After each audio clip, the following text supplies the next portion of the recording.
Bonjour à tous et bienvenue dans cette vidéo de droit civil et plus précisément de droit des obligations. Aujourd'hui, cette vidéo sera consacrée à une notion très importante qui est celle d'acte juridique. L'acte juridique est ainsi l'une des sources d'obligation. Alors tout d'abord, qu'est-ce qu'une obligation ?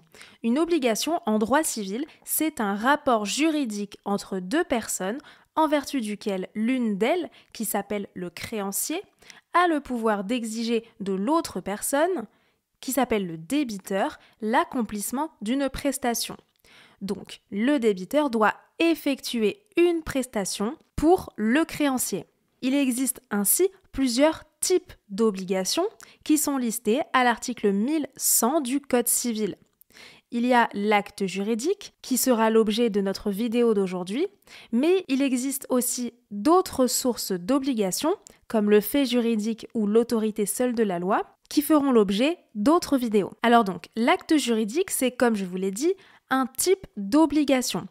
L'acte juridique est prévu à l'article 1100-1 alinéa 1er du Code civil et il est défini comme une manifestation de volonté destinée à produire des effets de droit. Cette manifestation de volonté peut être soit conventionnelle, soit unilatérale. Les actes juridiques peuvent être soit conventionnels, soit unilatéraux. Et il existe ainsi 3 types d'actes juridiques qui ont pour point commun, comme vous l'avez compris, une manifestation de volonté, c'est-à-dire un consentement de la part d'une partie de conclure cet acte juridique. Il existe ainsi 3 types d'actes juridiques, le contrat, l'acte juridique unilatéral et l'acte juridique collectif.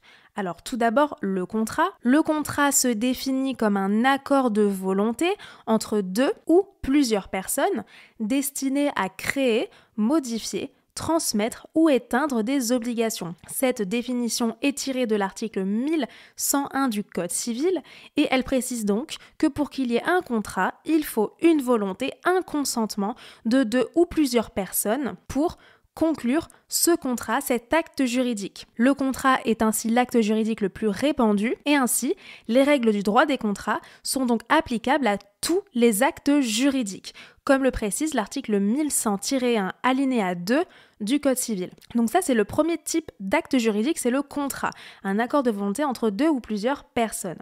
Maintenant, il y a l'acte juridique unilatéral qui s'oppose donc au contrat, puisque l'acte juridique unilatéral, comme son nom l'indique, c'est une manifestation de la volonté d'une seule personne par laquelle elle détermine des effets de droit. Alors je vous ai mis ici 2 exemples, c'est notamment le testament ou encore l'acte de reconnaissance d'un enfant.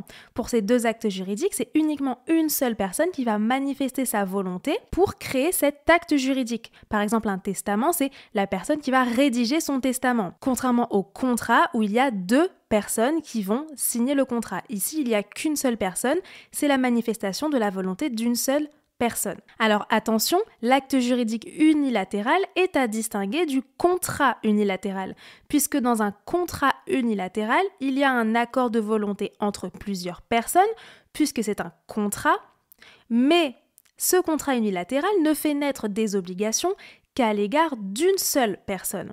Vous avez compris que le contrat unilatéral, c'était donc la combinaison entre un contrat, accord de volonté entre 2 personnes, et unilatéral, c'est-à-dire que ça va obliger une seule personne.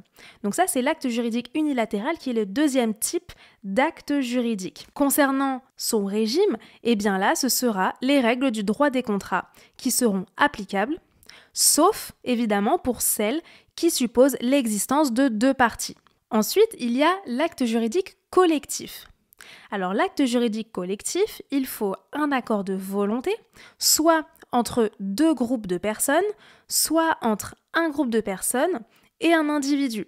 L'acte juridique peut alors être soit un contrat collectif, soit un acte unilatéral collectif. Un contrat collectif, c'est quand il y a un accord de volonté, soit entre 2 collectivités, soit entre une collectivité et un individu, comme par exemple une convention collective de travail. Un acte juridique collectif, ça peut aussi être un acte unilatéral collectif. Et dans ces cas-là, il y a manifestation de volonté de plusieurs personnes, toutes tendues vers le même but. Par exemple, les décisions prises à la majorité des membres d'une collectivité. Voilà, c'est tout pour cette vidéo, j'espère qu'elle vous a plu. Abonnez-vous à notre chaîne Jurisdico pour plus de contenu.